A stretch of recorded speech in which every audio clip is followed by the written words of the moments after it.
It's like the more you give, the more I want. And baby, that's no lie. We all know Clive Davis, the record mogul, who launched countless careers. But beneath the glamour, whispers of a darker side have always lingered. Enter Barry White, the maestro of deep soul, and Luther Vandross, the man with the velvety voice. Their story is not your typical rise to fame. It is marked by warnings, hidden desires, and the price paid for artistic success. Did Barry White foresee the toll Clive Davis would take on Luther Vandross? Because he warns Luther, let's uncover the truth behind the rumors.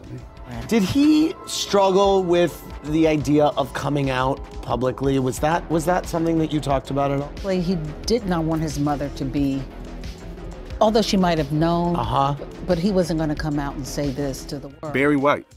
Barry White, born Barry Eugene Carter on September 12, 1944, in Galveston, Texas, was an iconic American singer and songwriter renowned for his deep, soulful voice and romantic songs. In the last 3 years in America, the birth rate of America had gone up 5% thanks to Barry White's music.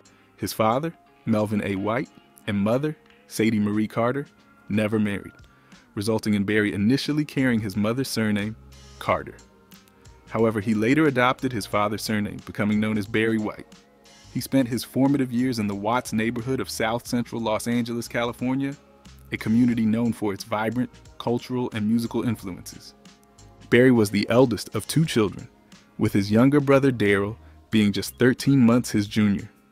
The brothers grew up in a home filled with the sounds of their mother's classical music collection, which had a profound influence on Barry's musical development. He began playing the piano at a young age, mimicking the compositions he heard on his mother's records.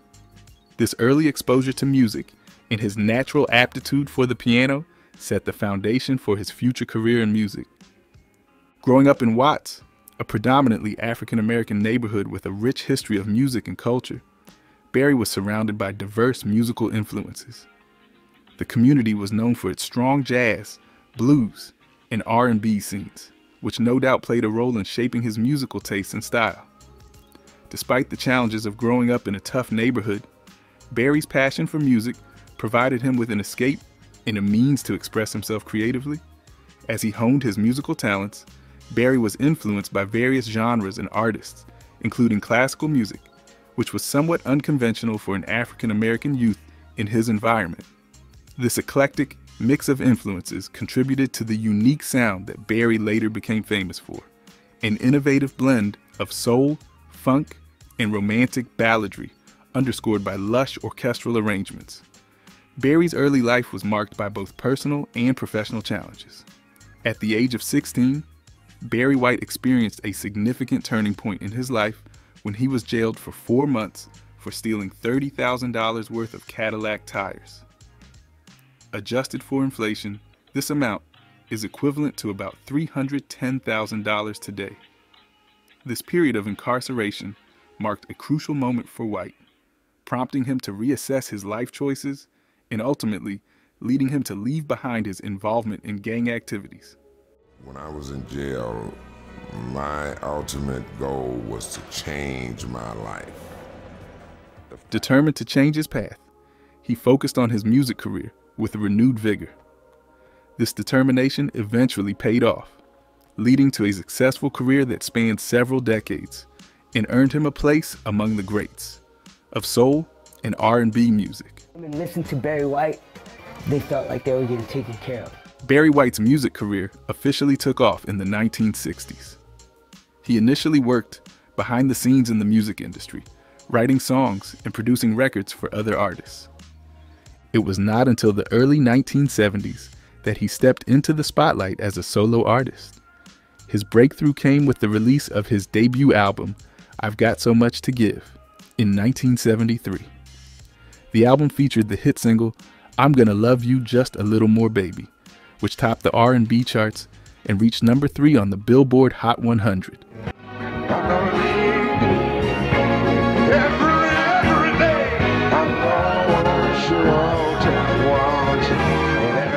This success established Barry White as a major force in the music industry.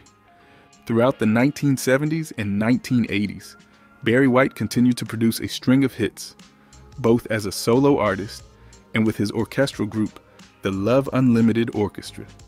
Some of his most memorable songs include Can't Get Enough of Your Love, Babe, You're the First, The Last, My Everything, and Never, Never Gonna Give You Up. Girl, your love for me is all I need, more than I can stand. His deep, seductive voice and romantic lyrics made him a favorite among fans and solidified his reputation as the maestro of love.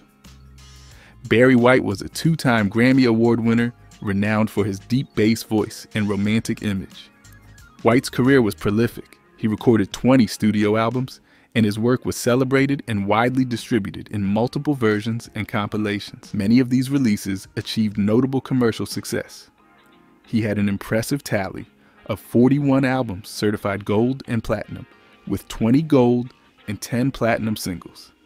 His global record sales exceeded 100 million, securing his place as one of the best-selling music artists of all time. Barry White and Berry Gordy both played monumental roles in shaping the music industry, albeit through different paths and with distinct impacts. While Barry White was celebrated for his unique voice and romantic style, Berry Gordy was renowned for his talent spotting and star-making prowess through Motown Records. Barry White's influence on music came from his remarkable voice and distinct musical style. Known for his deep bass voice and sensual tracks, White carved out a niche that emphasized lush orchestral arrangements and soulful melodies. His music was characterized by its romantic themes, making him an icon of love ballads in the 1970s. White's dedication to his artistic vision led him to ensure control over his music by owning his label, Unlimited Gold Records, under the CBS Columbia Records umbrella. This ownership allowed him to maintain artistic freedom and integrity in his work, a significant achievement in an era when many artists were subject to the control of major record labels. His insistence on staying true to his musical vision not only ensured the quality and consistency of his releases, but also established him as a pioneer in artist-led production. Berry Gordy, on the other hand, was a visionary entrepreneur and the founder of Motown Records, one of the most successful and influential record labels in history. Barry had been a successful songwriter for Jackie Wilson. And Bill Robinson, Smokey, said, Barry, you should start your own label. Established in 1959 in Detroit, Motown became synonymous with the Motown sound, a style of music that blended soul, pop, and R&B, characterized by catchy melodies, smooth harmonies, and sophisticated production. Gordy had a knack for discovering and nurturing talent, and under his leadership, Motown became a powerhouse that launched the careers of some of the biggest names in music. This includes Stevie Wonder, Diana Ross, Marvin Gaye, Smokey Robinson, and the Supremes. Gordy's ability to create stars was not just about finding talent, but also about rigorous artist development, which included vocal coaching, choreography, and public relations training.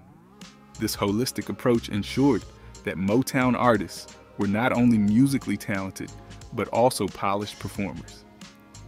While Barry White left a mark with his personal artistry and ownership, Gordy's impact was felt through the creation of a musical empire that shaped the sound of a generation. Motown's success broke racial barriers in the music industry, bringing African-American music into the mainstream and fostering a sense of pride and identity within the African-American community during the Civil Rights Movement. You know, we don't let our children watch Negroes on television, but they love the Supremes, and you know, that's just okay with us. So it definitely advanced the Civil Rights movement.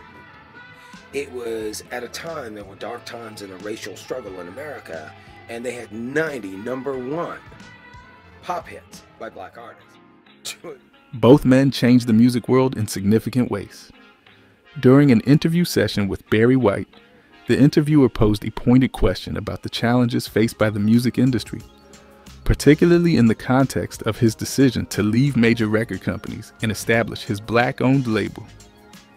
The interviewer highlighted the struggles many artists and executives were facing with record companies shutting down, largely due to issues like tape recording and piracy.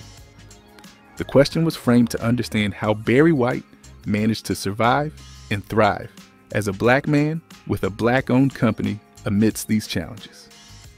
Barry White's response was both candid and insightful. He acknowledged that he was not immune to the problems of piracy and bootlegging that plagued the industry. However, he believed that the root cause of these issues was greed. He elaborated that when people get greedy, it inevitably leads to negative consequences. According to White, the same companies lamenting their financial struggles and the impact of piracy were often the ones manufacturing blank tapes, thereby enabling people to record music without paying for it. White's perspective shed light on the paradox within the industry. Companies were contributing to their downfall by prioritizing short-term profits over long-term sustainability. By producing and selling blank tapes, they facilitated the very piracy that was undermining their revenue streams. This short-sighted approach showed the greed that White saw as detrimental to the industry's health. Moreover, Barry White's commentary on technology and its impact on the music industry was ahead of its time. If you going to work late all the time, Jay, you won't have no gig. If you go to your job and only know how to do one thing, Jay, you are in serious trouble. He recognized that technological advancements made it easier for people to access music for free, which posed a significant challenge to traditional revenue models. This foresight indicated his deep understanding of the industry's dynamics and his ability to anticipate future trends. Despite the challenges posed by piracy and the evolving technological landscape, Barry White managed to maintain his success and influence in the music industry. His ability to survive and thrive as a black man with a black-owned company was a testament to his strategic acumen, resilience, and unwavering commitment to his artistic vision. Luther Vandross, another towering figure in the music industry. Luther Vandross. Luther began his career with humble origins growing up in New York City. Born Luther Ronzoni. Vandross Jr. on April 20th, 1951, in the Kips Bay neighborhood of Manhattan, Vandross was the fourth child and second son of Mary Ida Vandross and Luther Vandross Sr. His father worked as an upholsterer and was also a singer, while his mother was a nurse. This blend of artistic and nurturing influences undoubtedly shaped Vandross's future in music. Raised in the Alfred E. Smith Houses, a public housing development on Manhattan's Lower East Side, Vandross's early life was steeped in the vibrant cultural milieu of New York City. Despite the economic challenges of living in public housing, the city provided a rich backdrop of musical inspiration. At the tender age of 3, Vandross displayed his prodigious musical talent by teaching himself to play the piano by ear, using his own phonograph as a guide. The musical environment of Vandross's household and community further nurtured his budding talent. His older sisters, Patricia, Pat, and Ann, played a significant role in his early musical education. They took young Luther to legendary venues such as the Apollo Theater in Harlem and various theaters in Brooklyn to see performances by icons like Dionne Warwick and Aretha Franklin. These experiences left an indelible mark on Vandross, exposing him to the power and potential of live performance and the emotive capabilities of vocal music. Patricia Vandross's involvement in the music scene also influenced Luther. She sang with the vocal group The Cress and was featured on songs like My Juanita and Sweetest One. Her participation in the music industry provided Luther with a tangible connection to professional music, inspiring him to pursue his own dreams in the field. Luther Vandross's formal entry into the music industry began with his involvement in several groups and as a session vocalist. Throughout the 1970s, he lent his voice to numerous projects, gradually building a reputation for his vocal prowess and distinctive style. He worked with talent like David Bowie, providing background vocals for Bowie's hit album, Young Americans. And when he sang it, David was like, yes, wow, this guy is great. David had a heart-to-heart with him and essentially said, you're going to be a big star. Vandross's contributions to the track Fascination showcased his ability to enhance a song with his smooth and soulful voice. In addition to his session work, Vandross began to gain recognition for his songwriting and production skills. He wrote and produced tracks for a variety of artists, further establishing his presence in the industry.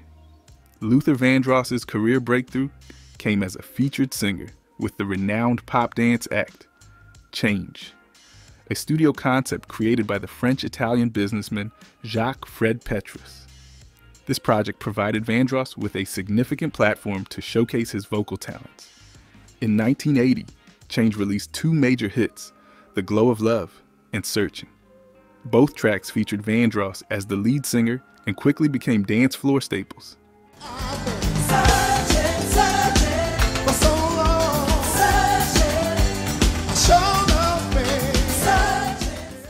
The Glow of Love, written by Romani, Malavasi, and Garfield, and Searching, penned by Malavasi, highlighted Vandross's smooth, soulful voice and impeccable phrasing, garnering him widespread acclaim. The success of these songs with Change was a pivotal moment in Vandross's career, demonstrating his ability to captivate audiences with his distinctive vocal style. His work with Change not only brought him to the attention of music lovers, but also caught the eye of industry insiders. In 1981, Vandross made a life-changing decision that propelled his career to new heights.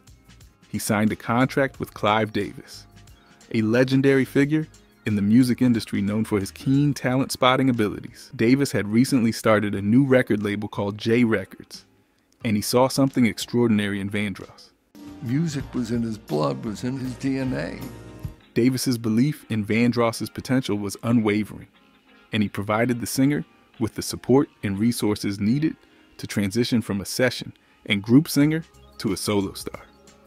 Under the guidance of Clive Davis, Vandross released his debut solo album, Never Too Much, in 1981. The album was a commercial and critical triumph, cementing Vandross's status as a leading figure in R&B and soul music. The title track, Never Too Much, became an instant classic, showcasing Vandross's rich, velvety voice and his ability to deliver a catchy, danceable tune with emotional depth. The success of Never Too Much marked the beginning of a prolific period for Vandross. He continued to release a series of successful albums throughout the 1980s and 1990s, including Forever for Always for Love, 1982, Busy Body, 1983, The Night I Fell in Love, 1985, and Give Me the Reason, 1986. Each album solidified his reputation as a master of romantic ballads and smooth, sophisticated soul music. Vandross's collaboration with Clive Davis proved to be a fruitful partnership. Davis's expertise in artist development and marketing, combined with Vandross's exceptional talent, resulted in a string of hit singles and albums that resonated with a wide audience. Clive J. Davis, born April 4th, 1932, is a prominent American record producer, A&R executive, record executive, and lawyer. His extensive and influential career in the music industry has solidified his reputation as one of the most powerful and visionary figures in the field. Clive Davis was born in Brooklyn, New York, and raised in a working-class Jewish family. His early exposure to music came from his parents, who were passionate about the arts. Davis attended New York University, where he earned a degree in political science. He then went on to Harvard Law School, where he earned his law degree. His background in law later played a significant role in his business dealings and negotiations in the music industry.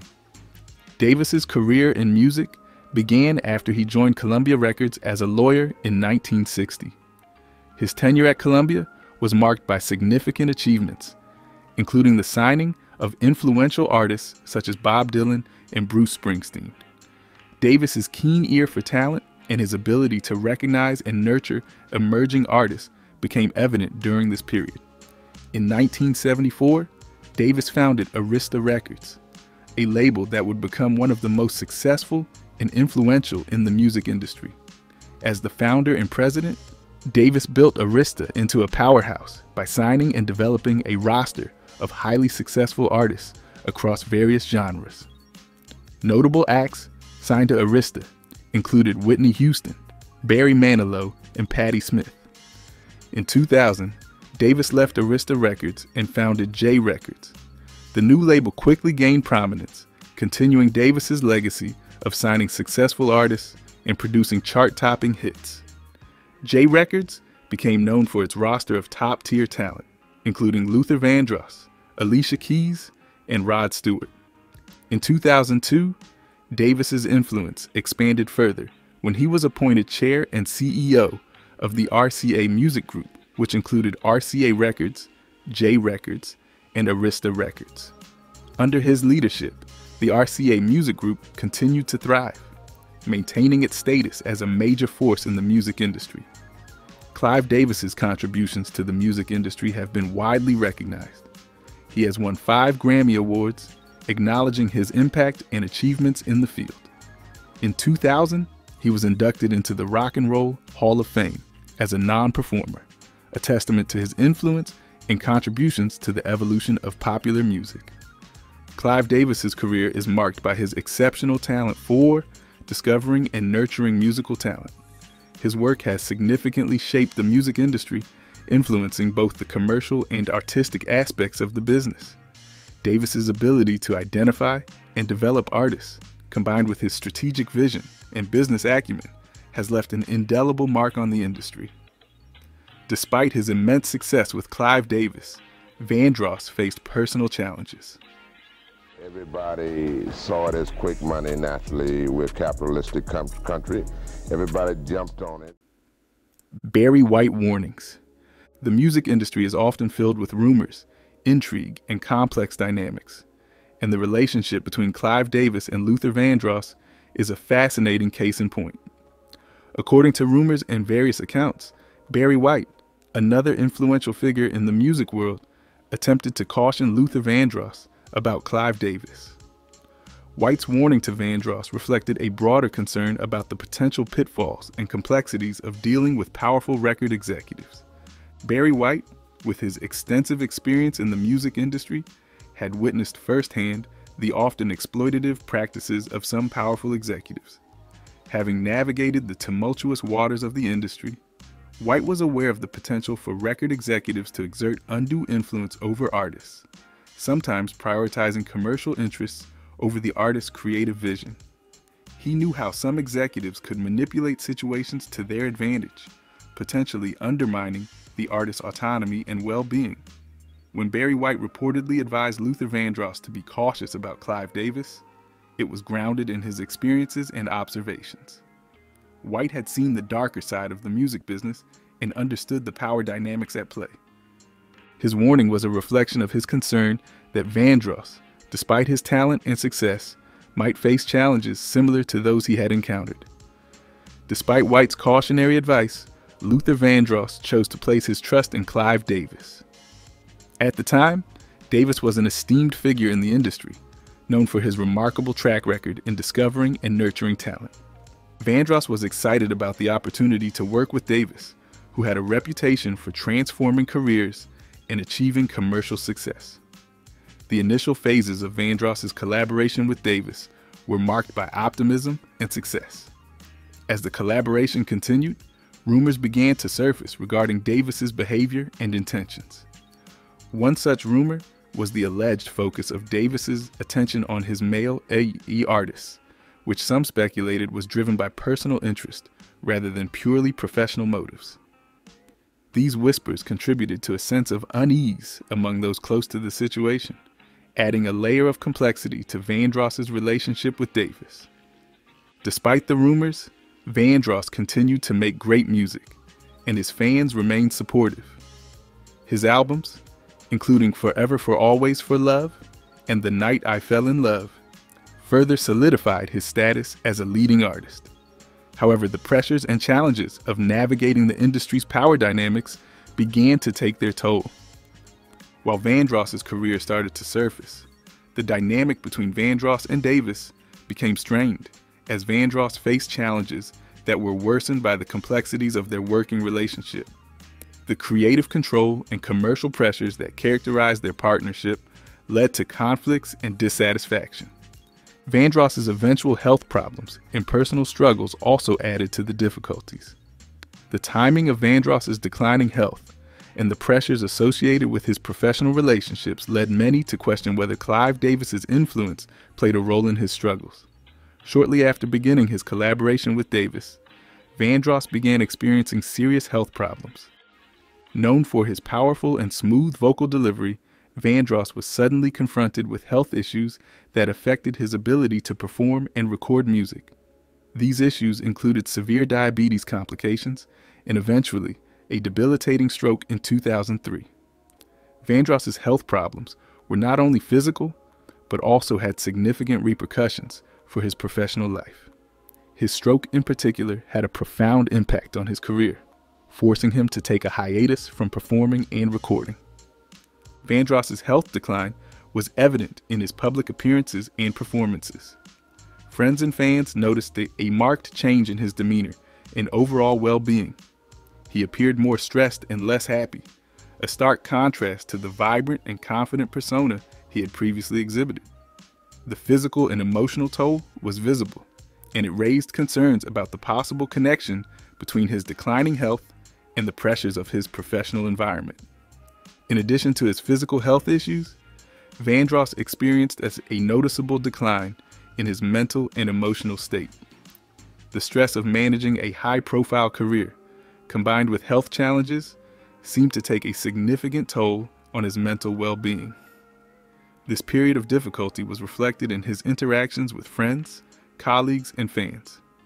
The vibrant artist who once captivated audiences with his performances appeared to be grappling with a range of emotional struggles, contributing to speculation about the underlying causes. Barry White's earlier warning about the potential pitfalls of working with powerful executives came to light amid Vandross's subsequent difficulties. While it is challenging to attribute Vandross's health problems directly to his professional relationship with Davis, the coincidence of these events fueled suspicions and reflections among fans and industry observers. Luther Vandross's struggle with his weight was also a significant and well-documented aspect of his life, influencing both his personal self-image and professional experiences. Vandross's weight issues were marked by dramatic fluctuations, commonly referred to as yo-yo dieting. He would lose and regain substantial amounts of weight, often over 100 pounds at a time. This pattern of weight loss and gain was not just a physical challenge, but also a source of significant self-consciousness for Vandross. The constant cycle of losing and regaining weight contributed to his insecurity and self-doubt. The psychological toll of this battle was evident in Vandross's public and private life. Although his fans and friends celebrated him for his musical achievements, Vandross struggled with how his physical appearance affected his self-esteem. The public nature of his weight issues, combined with the pressure to maintain a certain image, worsened his feelings of discomfort and self-consciousness. Despite his impressive talent and the adoration of his fans, he was deeply affected by how he saw himself. In December 1985, Vandross faced a particularly painful episode when a British magazine falsely attributed his 85-pound weight loss to AIDS. At the time, Vandross had weighed 325 pounds when he began a diet in May of that year. The inaccurate and sensationalized reporting not only invaded his privacy, but also contributed to the stigma and scrutiny he experienced regarding his weight. The Soul Train Music Award, established by Don Cornelius in 1971, was a prestigious event celebrating achievements in African American music. In 1988, Vandross was set to co-host the awards show with Dionne Warwick. However, just 3 weeks before the event, Vandross withdrew from his hosting duties, citing personal reasons related to his weight. The show was due to be taped. I called up Dionne. I said, you know what? I can't do Soul Train, the second one. I can't do this. I can't do it. Vandross's decision to step back from the event was driven by his unease about his physical appearance. He was concerned about how he would look on stage compared to his previous appearances. This decision showed the extent of his self-consciousness and the impact of his weight struggles on his professional choices. The anxiety over his appearance and the fear of being judged led him to withdraw from an important opportunity. During this period of self-doubt, Vandross received support from his friend and fellow artist Whitney Houston. Houston's encouragement was focused on reassuring Vandross that his worth as an artist was not defined by his physical appearance. She emphasized that his talent, voice, and passion for music were what truly mattered to his fans. Despite Houston's supportive words, Vandross remained determined to achieve a certain slim appearance. His commitment to this ideal reflected his deep-seated insecurities and the pressure he felt to conform to specific standards of appearance in the entertainment industry. Luther Vandross faced significant health challenges in the latter part of his life, which deeply affected his personal and professional experiences. Health challenges. His battle with diabetes and hypertension was compounded by a severe stroke on April 16, 2003, which marked a turning point in his life. Vandross's stroke occurred at his home in New York City and had a profound impact on his health. The severity of the stroke led to a prolonged coma, lasting nearly 2 months. During this period, Vandross's condition was critical, and the stroke severely affected his ability to speak and sing. The physical repercussions were significant, requiring him to use a wheelchair for mobility. Despite the severity of the stroke, Vandross demonstrated remarkable resilience and determination in his recovery.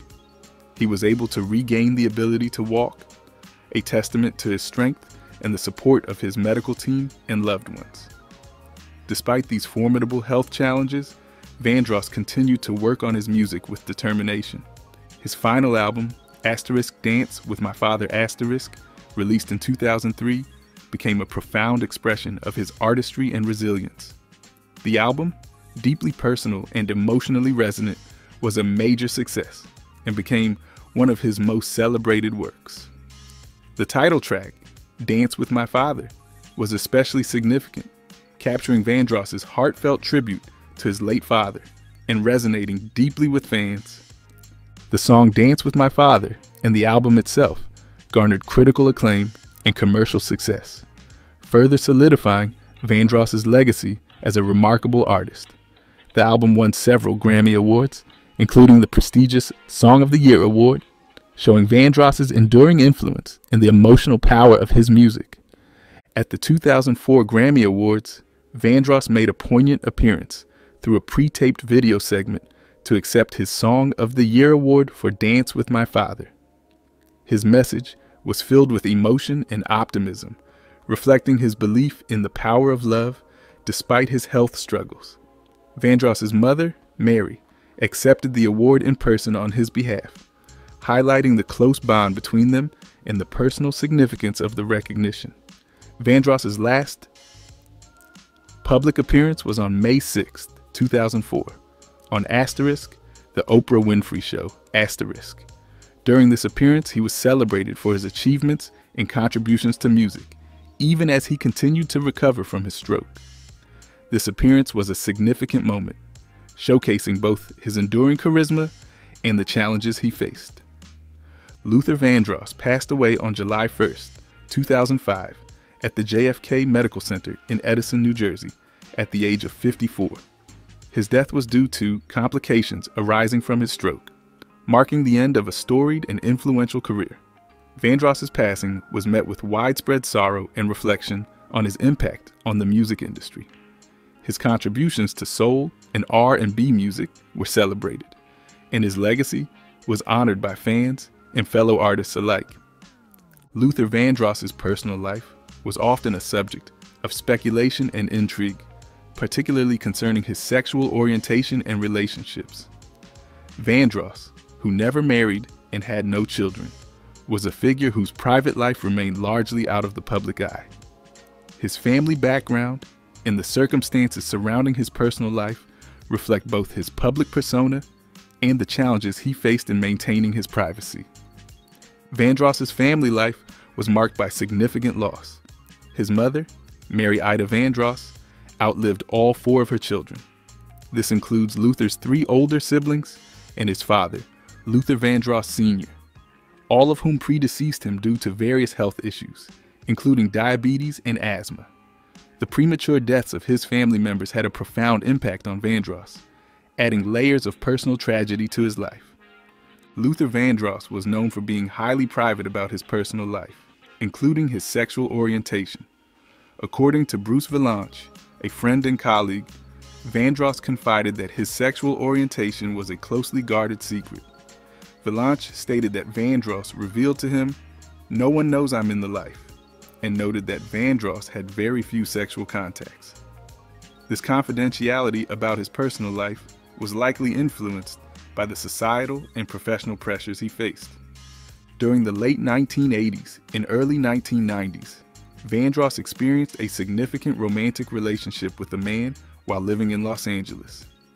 This relationship, though important to him, was kept private, in part due to the cultural and industry norms of the time.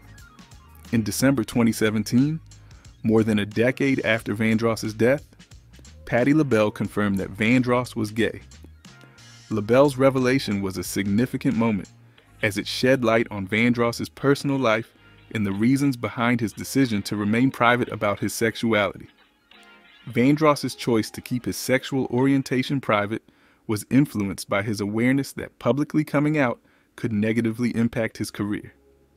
Given that his target audience primarily consisted of female fans who might have preferred to view him through a romantic lens, Vandross was concerned about potential backlash and the possible effect on his music career. Luther Vandross's impact on the music industry and his legacy as an artist are profound, and his influence extends across generations of musicians. Known as the Velvet Voice, Vandross was celebrated for his exceptional vocal talent and emotional delivery. His voice earned him comparisons to classical music legends, such as Luciano Pavarotti, earning him the moniker of the Pavarotti of pop among critics. Artists like 112, Boyz II Men, and Usher have cited Vandross as a significant influence on their approach to R&B and soul music. His slow jams and ballads, known for their lush arrangements and heartfelt delivery, set a standard that many contemporary artists have aspired to. Stokely Williams of Mint Condition noted that he studied Vandross extensively, viewing him as the epitome of perfect tone.